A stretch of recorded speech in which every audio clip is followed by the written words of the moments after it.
Hello. Happy January. It's January 1st. It's officially New Year's Day.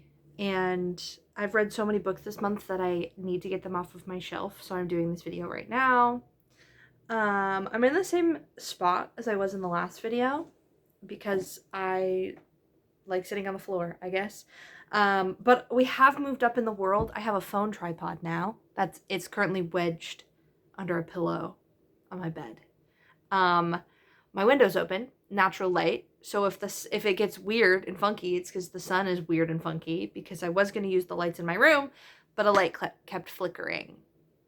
So that's fun and exciting. I'm also trying to pull my Fable up on my tablet. My exciting tablet that I got for Christmas. Peep the stickers. She's so cute. But it won't work because apparently it hates my Wi-Fi. But there's nothing I can do about it because also my hotspot isn't working. So it's just really fun, isn't it? Isn't it just fun here today, folks? So I don't actually remember what I rated a lot of these books, but some of them I do. So we're just gonna get started. The first book that I finished was Little Women. A perfect December read, I think. I mean, it's cozy, of course, but also there's many Christmases in this book. It's a classic, right? Of course, I've never read it, so I read it now. It's been on my shelf for a long time. It's good. It's a classic book. It's not like my favorite book ever, but it's not bad, right? It is fun. It is exciting. This may be a hot take. Jo's not my favorite character. Actually, I find Jo a tad annoying, to be honest with you, which is crazy because she's so beloved. Love her still. I just think, like, I think she leans too far in, like, the direction of what she, like, she just leans too far into her character, like, archetype, to the point where I'm like, girl, what? Like, I can't like, I don't know how to describe it. Like, I can't really connect with her.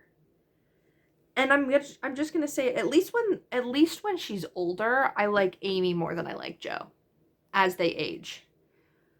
Which I know, again, crazy, because Amy's the annoying little sister. But I found Amy's story arc and Amy's character development way more compelling than I found Jo's. Which may be a hot take. That's just my opinion. That's just my vibe. Still a great book, though. And this is the movie cover. So, shout out to those gals. And also anytime, because of that movie, I was picturing Laurie as Timothée Chalamet the entire time. The entire time. And Florence Pugh. They were in my head the whole time. I don't remember the next book that I finished, but I think it's this one. But I want to save this book for the end, or at least until a little bit later. So we'll get to it. I'm going to actually save my fantasies for the end, because that's going to be the big one. Yeah, let's start with the book. The books that I finished recently. Lucy on the Wild Side by Carrie Ray. This book is so fun. This book is so cute. I think I rated it 3.5 or 3.75. I don't really remember. Maybe 4 stars. I actually don't remember what I rated this book. I think I rated it a 3.5. I can't remember. And my Fable won't load, so I can't tell you definitively. And it's making me upset. This book is so cute. It takes place at the Columbus Zoo. And if you know anything about me, you know that I love zoos. I love animals. And I specifically love a show called Secrets of the Zoo on National Geographic that takes place at the Columbus Zoo. So basically, she, our main character, Lucy, is a gorilla keeper. She's a primatologist. She is obsessed with gorillas, and she's a gorilla keeper at the Columbus Zoo. Our main male character is the host of a Animal Planet. Whoa, we're crossing lines here. We're a Nat Geo house. I love Animal Planet, but Nat Geo first. He's a host of an Animal Planet like wildlife show. And he's also the son of Lucy's like idol in like the gorilla world. And he comes to the zoo to film the next season of his show, focusing on the zoo. Very Secrets of the Zoo-esque. And they fall in love. But things ensue. This book had me laughing. This book had me crying in the third act. Craziness. It was so good. It was very cute. Not super, like, smutty. There's, like, 3 steamy scenes, but it's not really, like, steamy at all. I thought the focus on the gorillas was really cute. Like, an interesting vibe of a story that I haven't seen before. I mean, the blurb on the back is the reason why I bought the book, and it was very cute. I've given up on my Fable. Anyway, it's very cute. Very good book. Highly recommend if you want, like, a fun, cutie romance. I also thought her character, like, the reasons why she was making the decisions she was making, and, like, the reasons why she was pulling away or, like, lashing out when she was upset, were super grounded. Like, girl has trauma that she's never really been allowed or, like, been able to really get through, and that really affects her character. Girl needs to go to therapy, but she does figure it out in the end, and it's very cute. Highly recommend. Good book. And then I read, next one up, Many Waters, the 4th book in the A Wrinkle in Time series. This one focuses on the twins. So we've had, the first one obviously is Meg and Charles Wallace featuring Calvin O'Keefe, and the Who's, the Mrs. W's, gals, ladies. The second book is Meg, Charles Wallace focused, but more so Meg focused, because they literally, like, Magic School Bus style, go into Charles Wallace's body. Fun time. The third book is very Charles Wallace focused, with, like, a little bit of an influence on Meg. The third one is crazy. This one is also kind of crazy. The third one, we took, like, a religious turn. That turn is still here. We're still going down that road in this one. It's kind of confusing. Basically, Sandy and Dennis get transported to the time before the Great Flood in the Bible, and they meet Noah and help him build his ark. And there's a lot of crazy things that happen in here. It's a weird time. The first book is still my favorite. The first 2 books are very good. The first 2 books are very science fiction-y. They, you know, that it fulfills that genre. The first 2 books are very good. The third and fourth are a weird time. This one also has, for a children's book that was written in the 80s, or it came out in the 80s, a weird focus on, like, intimate relationships. And maybe I'm just reading into this as an adult, and maybe it would pass over my head as a child, but it feels like she's inferring to sex a lot in this book.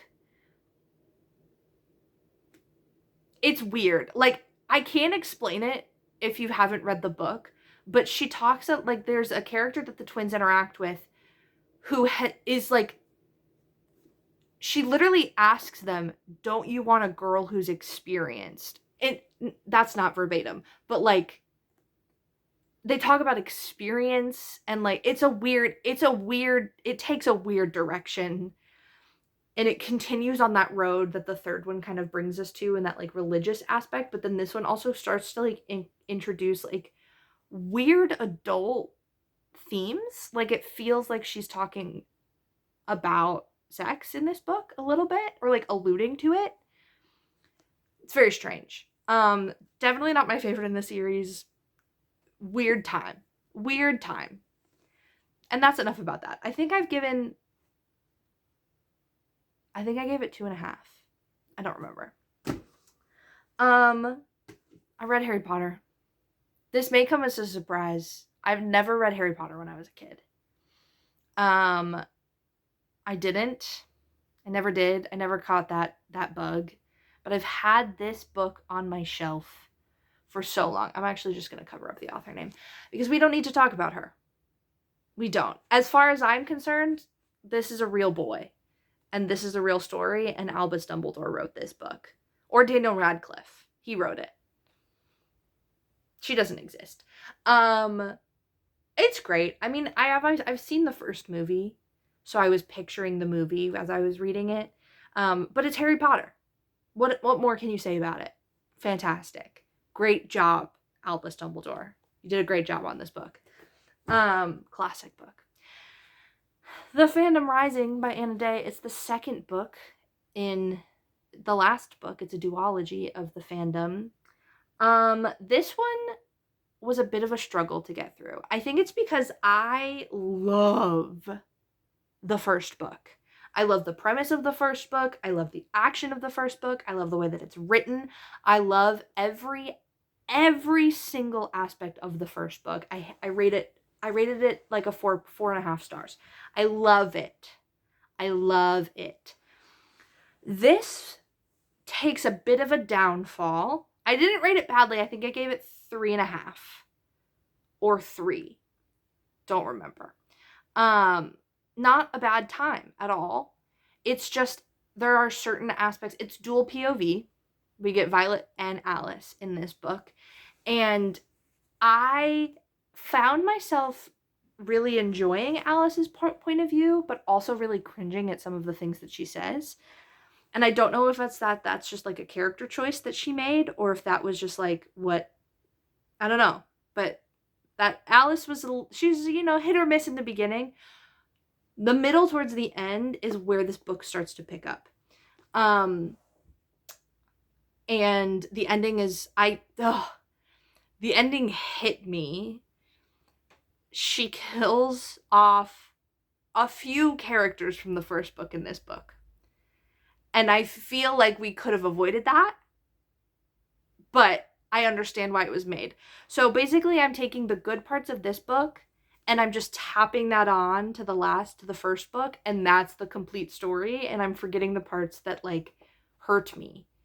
I still think it's a good book. I think it's a great duology. I think it's an interesting premise, which is really exciting, especially as someone who is as someone who is so invested and like loves the fandoms that I love.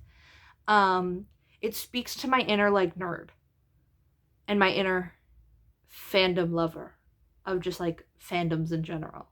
So it's good. I think this one, I was so excited about this story. It fell a little bit flat for me, but it's still a good book. It just might not go up on the favorites next to its older sister. But not a bad time. I've also read this book the entirety of the month of December. I started it in November technically, but then I like read most of it in December. So good. Collided, the second book in the Dirty Air series by Lauren Asher. I gave it the same rating as the first book, as Throttled. I'm a Formula One fan, if you couldn't tell by the brief moment that you saw my Lights Out Away We Go sticker and my Lando Norris sticker. That is from his first win in Miami. I realize now that I'm going to have LN4, like Lando Norris with his number 4 on my tablet, even though he's LN1 now. Shout out to the World Championship. I couldn't watch that race. I was having literal stress dreams about it. Anyway, but shout out. Thanks, McLaren. Actually, don't thanks McLaren. Thanks Lando and Oscar, because they deserve all of the credit. This is not a Formula One video, but this is a Formula One romance. And it is good. I don't know if I'm going to continue on and read the other 2 books. I think that this is a good ending, especially because the extended epilogue is them 14 years later, and it focuses specifically on Liam and Sophie and Maya and Noah from the first book. So if you just like those 2, I think that you can just read the first 2 books. And it feels like a complete story. They introduce Jax's love interest in this book. So maybe I'll read the 3rd one, because the 3rd one takes place during this exact like time, or like right after. So like the events in the 3rd book directly follow or like happen during the events of the first 2. So like maybe to complete that story. I don't know yet. I don't like the Formula One parts are not super strong. It takes me out of it a little bit, but the romance was good. I thought the romance was fun. I liked them as a couple. I understood Liam's motivations for why he was so... I will say, both male main characters, as Noah in the first book and Liam in this book, their motivations and their reasons for why they were so hesitant to enter into a relationship with their female main characters, Maya in the first book and Sophie in this book, make sense to me. And it's fully fledged out. Like, I will give Lauren Asher a lot of credit in the way that she writes her male main characters, in the way that they like in their POVs, because I do love a dual POV in a romance book, but like in their POVs, their reasons for why they are so hesitant to enter into a relationship are very strong. And I think that they are very compelling, good characters. The Formula One takes me out a bit. I think, again, I gave them both 3 stars. They're not bad books. I would fully be completely content just ending the series here, because it feels like I grasped so much onto, like, I loved Noah and Maya as a couple. I love Liam and Sophie as a character. And this book completes their storylines, both of those couples' storylines, very nicely. So I don't feel the need to continue. Maybe I will, maybe I won't. Who knows, man? Who knows? But that's Collided. Next, I'm going to talk about these 2 books. So I actually finished the 2nd book in this trilogy technically this morning, but I read most of it yesterday on December 31st, New Year's Eve. But the first book is Shadow and Bone, and then Siege and Storm. So the first 2 books in the Shadow and Bone trilogy. The 3rd one is behind me. And then the Six of Crows and Crooked Kingdom are also behind me. Okay. So I was in a fantasy, like, drive. I read a lot of fantasy this month. I read 3 fantasy books in a row, and this was the 3rd in that stretch. So maybe I was just like fantasied out by the time that I picked this book up. And this may be weird, I liked Siege and Storm more than I liked Shadow and Bone. I think this book is better than this book. I gave this book, I think, 2.5 stars, and I gave this book 3 stars.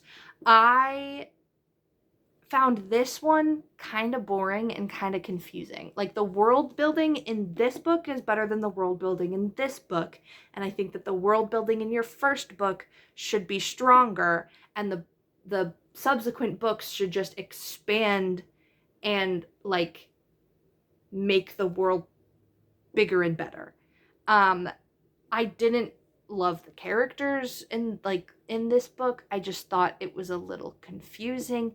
I just didn't love the action in this book, because there really wasn't action until the end. I mean, there was a little bit when she was, like, training, and there's a little bit when she first meets the Darkling, but it's not, like, a crazy amount. There, you know, it's just not my fave. It wasn't great. I kind of was confused for parts of it, and it was kind of just meh to me. But this book I thought was better, and it is longer, but I did think it was better. I liked there was more action scenes, there was more action, the world building was stronger, the characters were stronger, the relationships were stronger. I thought it was just a bit of a better book.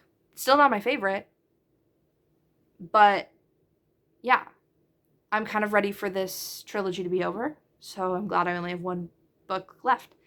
But that's that. Okay. The last two books, this might be the most divisive point in this video, and this might be the point where people start to think that I'm insane and crazy. I read two of the biggest romantasy books probably of all time this month. And that is Fourth Wing and A Court of Thorns and Roses. And I don't know who to talk about first. I think I need to talk about them together because I gave this book 4.75 stars.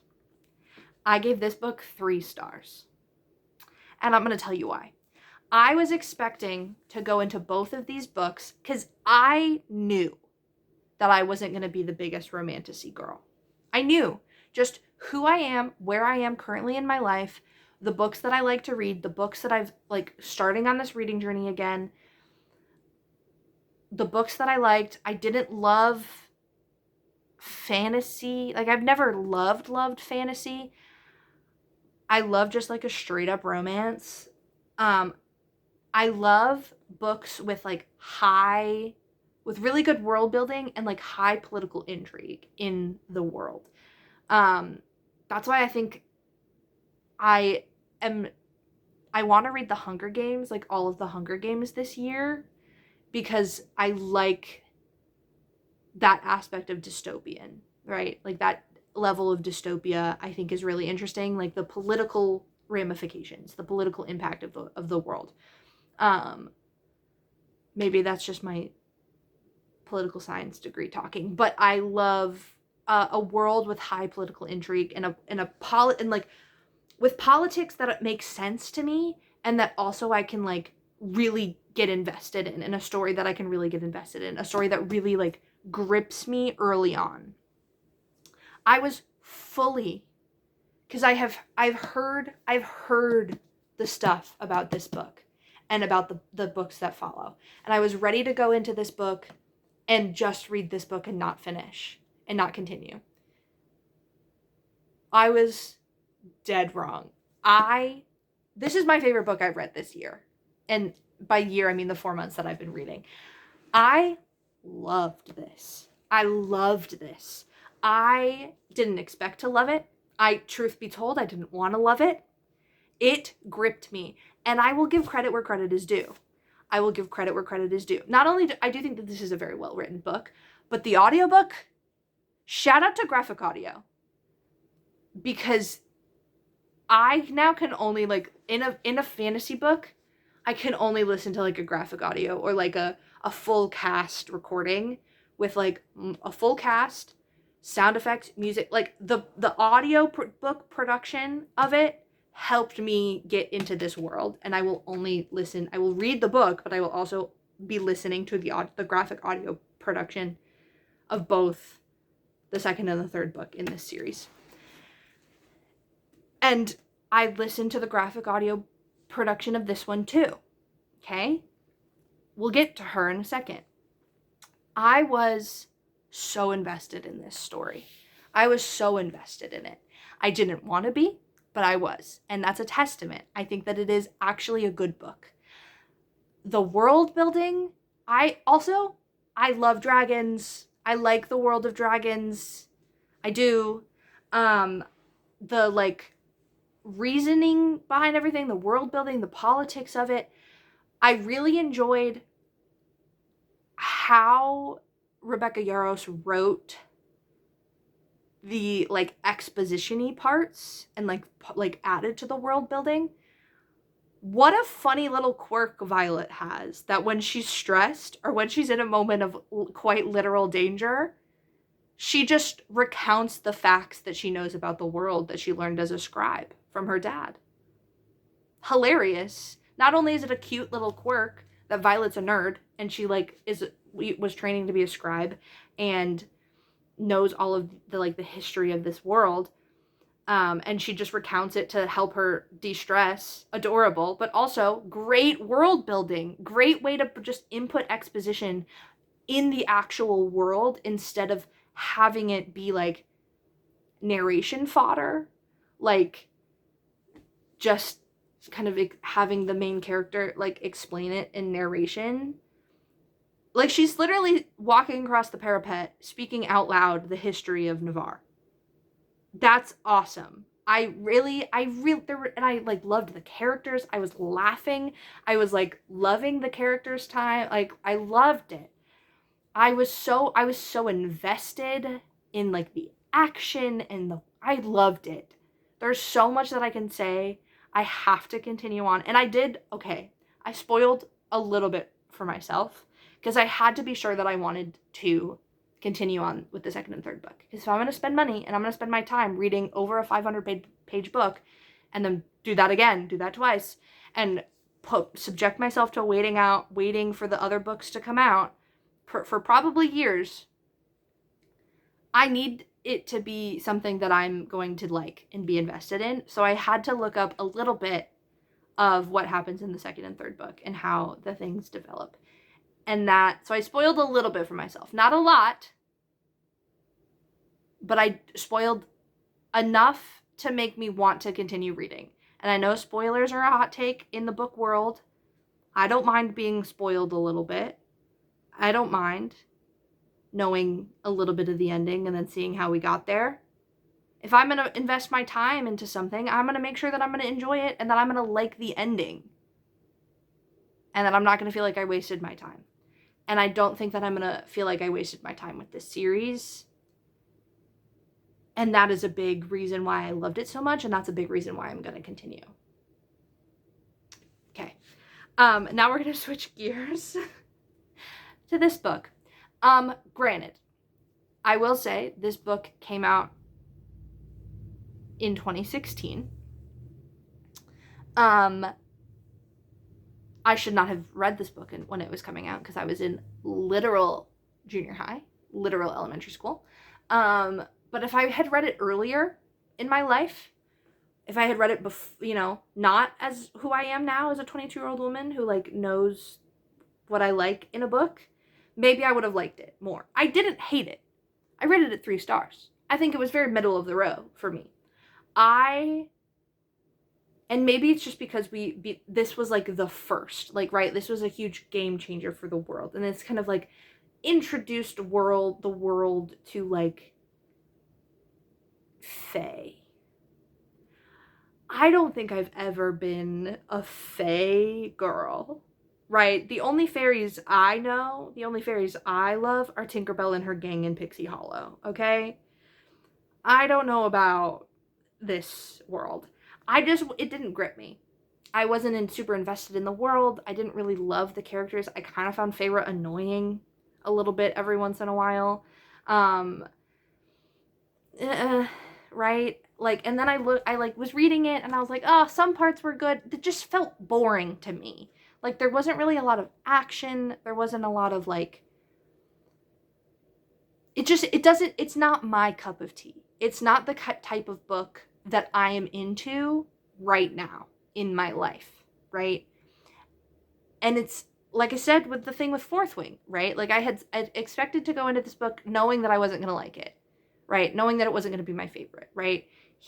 I didn't really want to outwardly support Sarah J. Maas, right? Also, I just don't vibe with her writing style. And that's going to happen to me. Like, I didn't super vibe with Taylor Jenkins Reid writing style, like her writing style at all. I liked the book, like with Daisy Jones and the Six, I liked reading it because I had never read a book in that style before. But then I read like the preview of another one of her books at the end of that book, and I just didn't really vibe with her writing style. Nothing against the author. Doesn't mean that she's a bad author. Doesn't mean that she doesn't write good books. It's just not the type of writing style that I enjoy, right? That I'm going to sit down and I'm going to enjoy. And if I'm going to sit down and read a book and the books get progressively longer than this one, I want it to be a book that I'm going to enjoy, that I'm going to be invested in. And I know that the second book in the series is arguably, people say, is the best book and is their favorite books. I'm just not invested in this world enough, or invested truthfully in the love story, because I know it's like it's Feyre and Rhysand, and like Tamlin gets weird. I'm not super invested in these characters or their love story to the point where I feel like I need to sit down and read the book, right? I feel like I can just like read a review, or I can read, the spoilers. Or what I'm actually going to do is watch one of my favorite booktubers, Carrie Can Read. She recapped this entire series, and I've already watched the video recapping this one. And so I'm just going to probably watch those and feel like I did the same thing. I watched her entire like recapping of the Shadowhunters books, having never read those, and now it feels like I know everything about that. Obviously not everything, like I would if I had read the books, but I feel like that's enough for me to get the story of this story, like get the overarching like plot and message and like whatever of this story, and just be done with it and be okay. And that's just me, right? If you loved this book, if you love this series, please tell me about it. Tell me why you love it, because I would love to learn. I would love to know that. I just don't think it's for me. Not every book is going to be for me. Not every book that I love are other people going to love. So it's just not my cup of tea. And I felt myself, as I was reading it, comparing it to this. And maybe if I had read this first, maybe it would have hit more. But I like this world more than I like this world. I like the political world of this world more than I like the political aspects of this world. Like, this just feels very lackluster to me. And again, I know people think that the second book is better and that they love the second book.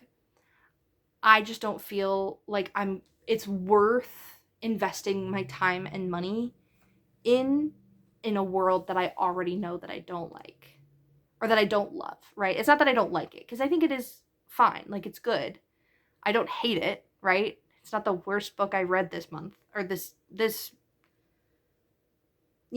worst book I read this month, and also not the worst book I read this year, but it's not my favorite. It wouldn't go on my favorite shelf. I rated it 3 stars. Like, it's very just like mid. I'm so sorry. Like, it's very just mid for me. Middle of the road, because it's not my cup of tea, right? It's just not. Yeah. And again, I don't love her writing style. Maybe that's just like a personal preference. I don't love the way that she writes relationships, like the relationships in this book. I don't love that. I don't love the choices that she wrote, that like the characters make all of the time. I think the way that both Rhysand and Tamlin treat Feyre in this book, I don't love.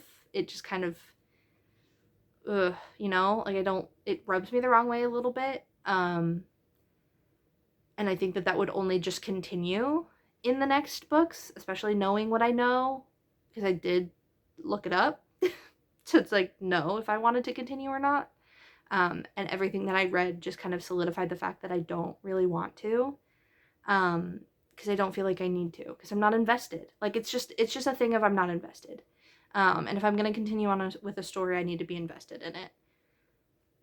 Right? Like, the only reason why I'm reading series, like, because I'm not, like, the most invested into this world, but I spent money, and I own the books, and I'm gonna read them because I spent money on them, and I'm gonna read them, right? I'm glad that I read it to say that I read it, and I have a taste of Sarah J. Maas's writing style, and I can say that I've read it to read it, and also because I spent money on it, and like, it's been on my bookshelf for a long time. But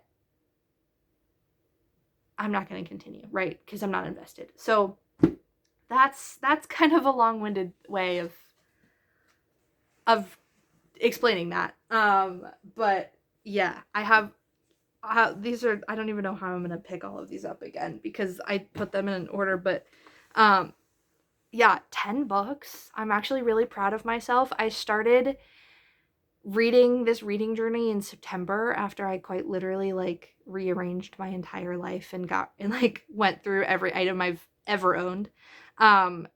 And really like got rid of a lot of stuff and decided that I wanted to get back into reading again. It's like scratching the itch in my brain that was constantly being like scratched when I was in college because my brain was like working and giving me stuff to think about because I was actually like doing my college work.